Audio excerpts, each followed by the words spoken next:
सभी को नमस्कार। पिछले वीडियो में हमने कक्षा 10वीं का 5वां अध्याय 5.1 की प्रश्न नंबर 2 तक हमने अध्ययन किया था, जहां एपी का प्रथम पद और सारोंतर आपको दिया हुआ था। तो हमने प्रथम 4 पद हमने ज्ञात किए थे। अब प्रश्न नंबर 3 हम करेंगे। निम्नलिखित में से प्रत्येक एपी के लिए प्रथम पद और सारोंतर लिखिए। यहाँ कुछ आपको एपी दी गई है, उनका प्रथम पद और सारोंतर में ज्ञात करना है। तो इसका हम पाठ कर लेते हैं। प्रश्न नंबर 3 है, तो इसका तीसरे का पहला पार्ट 3, 1, -1, -3। एक आपको समांतर श्रेणी एपी दी गई है 3, 1, -1, 3। ये दूसरा पार्ट इसका, ये तीसरा और ये चौथा पार्ट, 4 पार्ट दिए हुए हैं। तो इसमें हमें क्या निकालना है? प्रथम पद और सारोंतर लिखिए। तो प्रथम पद यानी कि ए और डी, सारोंतर मतलब डी। तो यहाँ आपको जो एपी दी गई है उसका प्रथम पद क्या आएगा? यहाँ प्रथम पद यानी कि ए कितना है इस एपी का? डी। ए कितना है? प्रथम पद कितना दिया हुआ है? 3। और सारोंतर कितना आएगा? डी। वो आता है द्वितीय पद माइनस प्रथम पद। तो द्वितीय पद हमारे पास 1 है और प्रथम पद 3 है। तो 1 में से 3 घटेगा तो कितना आएगा? -2। अतः प्रथम पद कितना आ गया हमारे पास? प्रथम पद वो हमारे पास कितना आ गया? 3। और सारो अंतर कितना आएगा? सारो अंतर आएगा हमारे पास डी जो आएगा वो किसके बराबर आएगा? 2 के बराबर है। ये हमने पहला पार्ट इसका अध्ययन हमने किया। अब हम अगले पार्ट की तरफ बढ़ते हैं। अब इसका पार्ट नंबर 4 हम डिस्कस करेंगे। तो पार्ट नंबर 4 है, सेकंड थर्ड आप ऐसे कर लेंगे। इसका पार्ट नंबर 3 हम कर रहे हैं। 1/3, 5/3, 9/3, 13/3 अप टू ये चलता जा रहा है। तो तीसरा पार्ट है, एक एपी है जिसका पहला पद 1/3, दूसरा पद 5/3, तीसरा पद 9/3, चौथा पद 13/3 और इस तरह चलता जा रहा है। तो इस एपी का प्रथम पद कितना आएगा? 1/3। और सारोंतर क्या आएगा? दूसरे पद में से पहला पद घटा देंगे। तो दूसरा पद कितना है? 5/3, उसमें पहला पद घटाने पर तो दोनों लोग तुम कितना आएगा? 3। तो 3 एकम 3, 5 एकम 5, माइनस 3 एकम 3, 5, 3 एकम 1 एकम 1, 5 में से क्या? तो 4/3। अब यहाँ पे इसमें प्रथम पद 1/3 है और सारोंतर मेरे पास 4/3 है। अब इसका पार्ट नंबर 4 है जिसमें आप प्रथम पद 0.6, पहला पद 1.7, दूसरा पद, तीसरा पद 2.8, 3.9। ये आपको एपी दी हुई है, इसका प्रथम पद ज्ञात करना और सारोंतर। तो इसका प्रथम पद आएगा 0.6 और सारोंतर डी आएगा 1.7 में से दूसरे पद में से पहला पद घटाने पर। तो 7 में से 6 जगह 1 तो इसका प्रथम पद 0.6 है और सारोंतर हमारे पास 1.1 है। तो यहाँ पे हमने तीसरे पार्ट में किसी भी दी हुई एपी का प्रथम पद और सारोंतर निकालना। प्रथम पद जो पहला पद आपका होता है वो ए होता है आपका, और सारोंतर दूसरे में से पहला पद घटाने पर जो आएगा वो क्या आएगा? उसका सारोंतर आएगा। अब हम मूव करते हैं पार्ट नंबर 4 की तरफ। पार्ट नंबर 4 में हमारे पास अलग अलग प्रश्न दिए गए हैं। निम्नलिखित में से कौन कौन एपी है? यदि कोई एपी है तो उसका सारोंतर ज्ञात कीजिए और इनके 3 और पद लिखिए। यहाँ पे आपको अलग अलग श्रृंखला दी गई है, संख्याओं की अलग अलग श्रृंखला। हमारे पास टोटल 15 पार्ट दिए गए हैं। उन 15 के 15 पार्ट्स में हमें क्या चेक करना है? कौन सी एपी है, कौन सी नहीं। तो जो एपी होगी, यदि कोई एपी है तो उसका सारोंतर ज्ञात कीजिए और उसके 3 पद और लिखिए। तो इसका पहला पार्ट हम कर रहे हैं जिसमें पहला पद 2, 4, 8, 16। तो प्रश्न नंबर 4 का फर्स्ट पार्ट हल करेंगे। तो प्रश्न क्या है? पहला पद है 2, दूसरा पद है 4, 8, 16। ये अब हमें चेक करना है क्या ये एपी है। तो इसको चेक करने के लिए हमने सबसे पहले हम D1 निकालेंगे। तो दूसरे पद में से पहला पद घटाएंगे। तो दूसरा पद कितना है? 4, पहला पद कितना है? 2। तो 4 में से 2 जाएगा 2। अब D2, तीसरे पद में से दूसरा पद घटाएंगे। तो तीसरा पद 8 है, उसमें से 4 घटाएंगे तो 4। अब यहाँ पे हम देख पा रहे हैं दूसरे में से पहला पद घटाने पर जो अंतर आ रहा है वो 2 आ रहा है और तीसरे में से दूसरा पद घटाने पर जो अंतर आ रहा है वो 4 आ रहा है। यहाँ बराबर, यहाँ सारोंतर बराबर नहीं है, सारोंतर बराबर नहीं है, इसलिए यह एपी नहीं है। यह एपी जो श्रृंखला आपको दी गई है वो है एपी नहीं है। क्योंकि यहाँ जो अंतर है सभी पदों के बीच का वो बराबर नहीं है, इसलिए यह एपी नहीं है। अब इसका दूसरा पार्ट हम कर रहे हैं। पहला पद 2 है, दूसरा पद 5/2, तीसरा पद 3, चौथा पद 7/2 और इससे चलता जा रहा है। तो हमें चेक करना है क्या ये एपी है। तो इसको चेक करने के लिए हम क्या करेंगे, सबसे पहले हम अंतर चेक करेंगे। 5/2 में से 2 इन दूसरे पद में से पहला पद घटाने पर तो उत्तर कितना आएगा। तो इसका लघुत्तम ले लेंगे, 2 लघुत्तम आएगा। 2 एकम 2 तो 5 एकम 5 माइनस 1 दूनी 2 तो 2 दूनी 4 तो 5 में से 4 जाएगा 1/। तो यहाँ सारा जो अंतर है वो कितना है, दूसरे पद में से पहले पद घटाने पर 1/2। अब D2 3 में से तीसरे पद में से दूसरा पद घटाने पर तो लघुत्तम कितना आएगा 2, इसके नीचे 1 है। 1 दूनी 2 तो 3 दूनी 6 माइनस 2 एकम 2 तो 5 एकम 5 तो ये भी कितना आएगा 1/2। अब ये भी बराबर है, ये भी बराबर है। अब हम D3 वेरीफाई करेंगे, 7/2 माइनस 3। अब लघुत्तम लेने पर इसका लघुत्तम कितना आएगा 2, इसके नीचे 1 लगाने पर 2 एकम 2 तो 7 एकम 7 माइनस 1 दूनी 2 तो 2 पे जाएगा तो 3 दूनी 6 7 में 6 आएगा 1/2। अब यहाँ पे दूसरे में से पहला पद घटाने पर जो सारा अंतर है, तीसरे में से दूसरा पद घटाने पर, चौथे में से तीसरा पद घटाने पर जो अंतर हो क्या आ रहा है, बराबर है। तो यहाँ सारा अंतर क्या है आपका 1/2। यहाँ सारा अंतर बराबर है, अतः यह एपी है, अतः यह एपी है। और हमसे क्या पूछा गया इसके अगले पद, तो आपको पहला पद, दूसरा, तीसरा, चौथा, अब हमें 5वां पद निकालना, अगले 3 पद निकालना। तो 5वां पद क्या आएगा a + 4d। तो a हमारे पास 2 है प्लस 4 गुना d हमारे पास 1/2 है। तो क्योंकि अगला पद क्या आएगा, या तो पिछले पद में 1/2 जोड़ दो, या a 5वें पद निकालना है a + 4d से हम निकालेंगे। तो a हमारे पास 2 है प्लस 4 का आधा करेंगे तो ये 2 एकम 2 2 दूनी 4 तो 2 + 2 कितना आएगा 4। छठा पद आएगा, आप सीधा भी ये कर सकते हो, 5वें पद में आधा जोड़ दो, सारांतर जोड़ दो। तो 5वां पद 4 है, उसमें आधा जोड़ने से हम छठा पद सीधा भी निकाल सकते हैं पिछले पद में d जोड़ने पर। तो 4 दूनी 8 1 9/2 ही आएगा। 7वां पद क्या आएगा, छठे पद में d जोड़ देते हैं। तो छठा पद है 9/2, उसमें 1/2 जोड़ने पर 2 लघुत्तम आएगा। तो 2 एकम 2 9 एकम 9 प्लस 2 एकम 2 1 एकम 1 9 और 1 10/2। तो ये पद क्या आएंगे, यानी कि क्योंकि ये एपी थी, आपको ये जो हमने पिछली श्रृंखला में एपी है उसके अगले 3 पद, 5वां पद 4 आएगा, छठा पद 9/2 आएगा, 7वां पद 5 आएगा। तो हमने अगले 3 पदों को ज्ञात हमने किया। इसी तरह आप पार्ट नंबर 3 ये भी आपने चेक करना है क्या ये यहाँ ये समांतर श्रेणी है, इसको आप ऐसे चेक कर लेंगे। पार्ट नंबर 3 भी एपी है, पार्ट नंबर 4 में भी एपी है। अब हम पार्ट नंबर 5 हम अध्ययन कर रहे हैं, पार्ट नंबर 5। तो पार्ट नंबर 5 में आपको दी गई श्रृंखला है 3 + वर्गमूल 2, 3 + 2 वर्गमूल 2, 3 + 3 वर्गमूल 2। ये आपको एक श्रृंखला दी गई है, हमें चेक करना है क्या ये एपी है, क्या ये समांतर श्रेणी है या एपी है। तो अब इसको एपी चेक करने के लिए हम सबसे पहले क्या निकालेंगे D1, इनके दूसरे पद में से पहला पद घटाएंगे। तो दूसरा पद है 3 + वर्गमूल 2 माइनस पहला पद उसमें से घटाने पर 3 घटाने पर, तो ये कितना है 3 से 3 कट जाएगा तो वर्गमूल 2 आएगा। यानी यहाँ पे अंतर कितना आ गया 2 D2। तीसरे पद माइनस दूसरा पद, तीसरा पद है 3 + 2 वर्गमूल 2, उसमें से दूसरा पद यानी 3 + वर्गमूल 2 को घटाएंगे तो माइनस का 3 माइनस का वर्गमूल 2 घट जाएगा। तो 3 से 3 कट जाएगा, 2 वर्गमूल 2 में से वर्गमूल जाएगा तो वर्गमूल 2। अब D3 निकालते हैं, चौथे पद में से तीसरा पद घटाएंगे। तो चौथा पद है 3 + 3 वर्गमूल 2, जिसमें से तीसरा पद यानी कि 3 - 2 वर्गमूल 2 घटेगा। तो 3 से 3 कट जाएगा, 3 वर्गमूल 2 में से 2 वर्गमूल 2 जाएगा तो वर्गमूल 2। अब यहाँ पे विभिन्न पदों के बीच का जो अंतर है वो क्या है, बराबर है।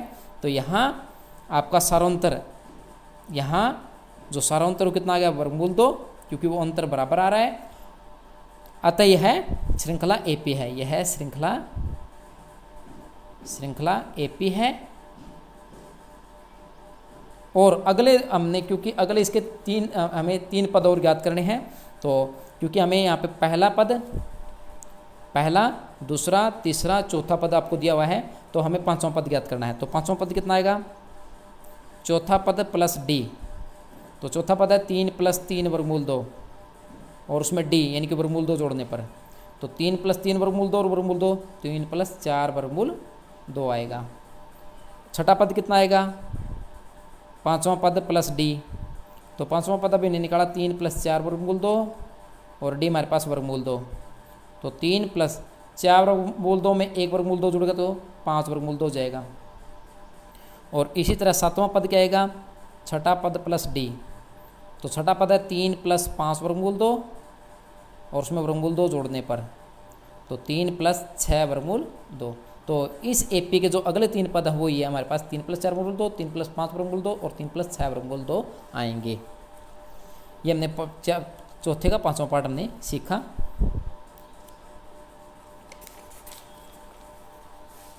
अब हम बढ़ते हैं आगे पार्ट्स की तरफ। अब छठे पार्ट में हमें यहाँ पे 0.22 में से 0.2 घटाएंगे तो D1, इसमें से इसको घटाएंगे D2, इसमें से इसको घटाएंगे तो D3, जो कि बराबर नहीं आएगा, तो यह भी समांतर श्रेणी नहीं है। इसी तरह पार्ट नंबर 7 भी आपसे में कर लेंगे। D1 A2 - 7, A3 - A2, A4 - A3 जब घटेंगे, अगर सारों बराबर आ गया तो AP है, अदरवाइज AP नहीं है। तो इसका हम 8वां पार्ट कर रहे हैं, जहाँ सभी पद -2, -2, -2 सभी पद बराबर हैं। तो इसका 8वां पार्ट हम कर रहे हैं। 8वां पार्ट, पहला पद -2, दूसरा पद भी -2, तीसरा पद भी -2, चौथा पद भी -2। तो हमें चेक करना है क्या ये समांतर श्रेणी है, AP है। तो AP चेक करने का तरीका क्या है, हम D1 निकालेंगे सबसे पहले, दूसरा पद माइनस पहला पद, तो दूसरा पद -2 है, माइनस पहला पद -1/2 है, तो -A1 -1/2, तो -1/2 और ये प्लस का 1/2, ये माइनस का आधा, ये प्लस का आधा, तो क्या बन जाएगा 0। अब D2 निकालते हैं, यानी थर्ड पद, तीसरे पद में से दूसरा पद घटाते हैं, तो तीसरा पद -1/2 है और दूसरा पद है वो माइनस का है, तो ये माइनस का आधा और माइनस प्लस का आधा, ये माइनस आधा और प्लस आधा कितना आ जाएगा 0। अब D3 चेक करेंगे तो A4 - A3, तो A4 माइनस का आधा है आपका, जो चौथा पद माइनस का आधा है, और तीसरा पद माइनस का हाफ, तो माइनस का हाफ और माइनस प्लस हाफ, ये कितना आ जाएगा 0। अब यहाँ पे हम चेक कर पा रहे हैं कि जो अंकों के बीच का जो अंतर, श्रृंखला के जो पद है उनके बीच का जो अंतर क्या आ रहा है, बराबर आता है। यहाँ T कितना आ गया आपका, D बराबर 0 अतः यह श्रृंखला AP है, AP है। तो अगले पद हमें ज्ञात करने हैं, तो पहला, दूसरा, तीसरा, चौथा पद आपको दिया है, तो 5वां पद क्या आएगा, चौथा पद प्लस D, तो चौथा पद हमारे पास कितना है -1/2, ये चौथा पद आपको दिया हुआ है, और D कितना है 0, तो 5वां पद भी कितना आएगा -1/2। छठा पद कितना आएगा, 5वां पद प्लस D, तो 5वां पद हमने निकाला भी -1/2 और D हमारे पास कितना है 0, तो ये भी कितना आएगा -1/2। और 7वां पद कितना आएगा, ये 7वां, छठा पद प्लस D, -1/2 प्लस 0, तो ये भी -1/2, अतः सभी पद क्या आएंगे इसके बराबर है, क्योंकि सारोंतर 0 है इसलिए सभी पद क्या आएंगे इसके बराबर आएंगे। इसी तरह पार्ट नंबर 9, 1, 3, 9, 27, यहाँ सारोंतर बराबर नहीं आएगा। D1 आएगा 2, 9 में से 6, 27 में से 9 जाएगा 18, यहाँ सारोंतर बराबर नहीं, तो AP नहीं है। 2 में से A जाएगा A, 3 में से 2 A जाएगा तो A, 4 में से दे, ये समांतर श्रेणी है। इस तरह A² में से A घटेगा, तो 11th पार्ट में हम चेक करना है कि वो समांतर श्रेणी है या नहीं, तो 11th पार्ट हम डिस्कस कर रहे हैं इसका। तो A², A³, A4 up to यहाँ पावर बढ़ती जा रही है, तो हमें चेक करना है ये समांतर श्रेणी है या नहीं। तो D1 क्या आएगा, दूसरे पद में से पहला पद घटाएंगे, तो दूसरा पद है A का वर्ग माइनस पहला पद है A, इन दोनों में से A साझा आ गया, तो अंदर क्या बचेगा, यहाँ 2 A हैं तो A अंदर रह जाएगा, माइनस यहाँ क्या रह जाएगा 1, भाई यहाँ से A चला जाएगा तो A रह जाएगा, और यहाँ से A बार चला जाएगा तो क्या रहेगा 1, तो यहाँ सर अंतर जो है वो A -1 है। D2 आएगा, तीसरे पद में से दूसरा पद घटाएंगे, तो तीसरा पद है A3 और दूसरा पद है A2, तो इन दोनों में से यहाँ घात 3 है या इसकी घात 2 है, तो A की घात 2 बार चला जाएगा, तो यहाँ की 2 बार चला गया तो कितना रह जाएगा A माइनस, यहाँ से A2 चला गया तो A। अब यहाँ पे हम देख पा रहे हैं ये जो सारा अंतर है A -1 यहाँ अंतर है, और यहाँ जो अंतर है A2 A -1 बराबर नहीं है, यहाँ D1 D2 के बराबर यहाँ D1 बराबर D2 नहीं है, अतः यानी सारोंतर बराबर नहीं है, अतः यह श्रृंखला AP नहीं है, श्रृंखला AP नहीं है, यह AP नहीं है। इसके बाद हम पार्ट नंबर 12 12वां पार्ट इसका करेंगे। पार्ट नंबर 12 में हमें पहला पद दिया हुआ वर्गमूल 2, दूसरा पद दिया हुआ वर्गमूल 8, तीसरा पद दिया हुआ वर्गमूल 18, चौथा पद दिया हुआ वर्गमूल 32 और इस तरह हम निकालते जाएंगे। तो ये इसका 12वां पार्ट है। इसको चेक करना है क्या ये सारोंतर इसका यहाँ बराबर आएगा, क्या ये AP है। तो AP चेक करने के लिए पहले इसको हम थोड़ा सा सोल्व कर लेते हैं। 8 को लिख देंगे 2 गुणा 2 गुणा 2, 18 को लिख लेते हैं 2 गुणा 3 गुणा 3, 32 को लिख देते हैं 2 गुणा 2 गुणा 2 गुणा 2 गुणा 2 और अप टू चलता जा रहा है। हमने क्या किया, जो भी अंदर हमारे पास संख्याएं थी उनको हमने गुणनखंड बना लिए हमने। तो पहली संख्या आपकी क्या आ गई, वर्गमूल 2। अब क्योंकि इसमें 2 बार 2 है, ये पेड़ में आ गया इसलिए एक बार चलाएगा, तो 2 वर्गमूल 2 रह जाएगा यहाँ पे। अब इसमें 3 कितनी बार है, 2 बार है, तो इसलिए वो एक बार बाहर निकलाएगा, 3 वर्गमूल 2। 1 2 इसमें से, 1 2 इसमें से, ये पेड़ में आ गया, 2 दूनी 4, 4 बाहर निकलाएगा, अंदर क्या रह जाएगा, वर्गमूल 2 2 चला जाएगा। अब यहाँ पे हम देख पा रहे हैं कि D1 दूसरे पद में से अगर पहला पद घटाएं तो कितना आएगा, वर्गमूल 2। उसके बाद D2 तीसरे पद में से 3 वर्गमूल 2 में से वर्गमूल 2 वर्गमूल 2 घटाएंगे तो भी कितना आएगा, वर्गमूल 2। फिर D3 चौथे पद में से यानी 4 वर्गमूल 2 में से तीसरा यानी 3 वर्गमूल 2 घटाएंगे तो भी कितना आएगा, वर्गमूल 2। अब यहाँ सारा अंतर क्या है, यहाँ जो अंतर है सभी संख्याओं के बीच का है D, वो बराबर है, वर्गमूल 2 है, अतः यह श्रृंखला AP है, यह श्रृंखला AP है। तो अगले 2 पद क्या आएंगे, जो 5वां पद आएगा, चौथे पद में वर्गमूल 2 जोड़ दो तो 5 वर्गमूल 2। छठा पद क्या आएगा, 5 वर्गमूल 2 में 1 वर्गमूल 2 जोड़ दो तो 6 वर्गमूल 2। और 7वां पद क्या आएगा, 7 वर्गमूल 2। इस तरह हमने ये पद निकाल सकते हैं।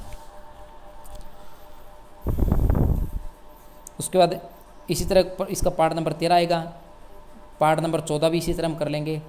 अब हम पार्ट नंबर 15 कर रहे हैं कि यह जो श्रृंखला है वो समांतर श्रेणी है या नहीं है।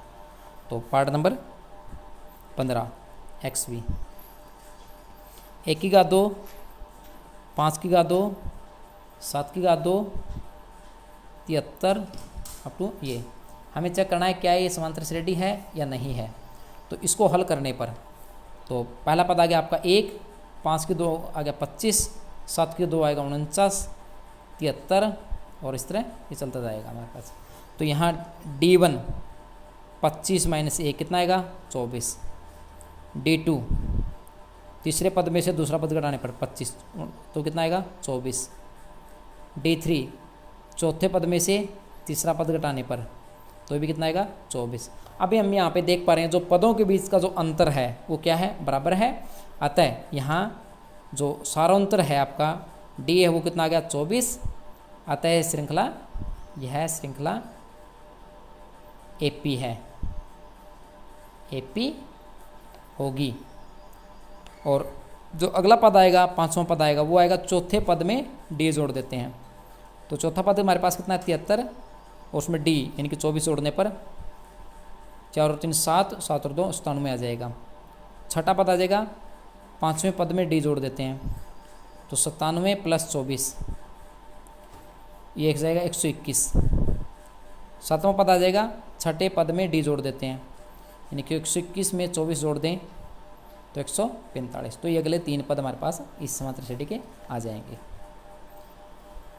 इसी तरह इसका जो 14 पार्ट है, वैसे जो 14 पार्ट है XIV 1 का वर्ग, 3 का वर्ग, 5 का वर्ग, 7 का वर्ग, ये समांतर श्रेणी है नहीं, इसको हल कर लेते हैं। 1 का वर्ग 1 आएगा, 3 का वर्ग 9, 5 का वर्ग 25, 7 का वर्ग 49। अब 9 में से 1 जाएगा 8, 25 में से 9 जाएगा 16, 49 में 25 जाएगा 24। तो यहाँ सारांतर बराबर नहीं है तो यह समांतर श्रेणी नहीं है। तो इस तरह हम सभी पार्ट्स के पार्ट नंबर 4 के सभी पार्ट्स का हम हल कर सकते हैं। आज के लिए इतना ही, धन्यवाद।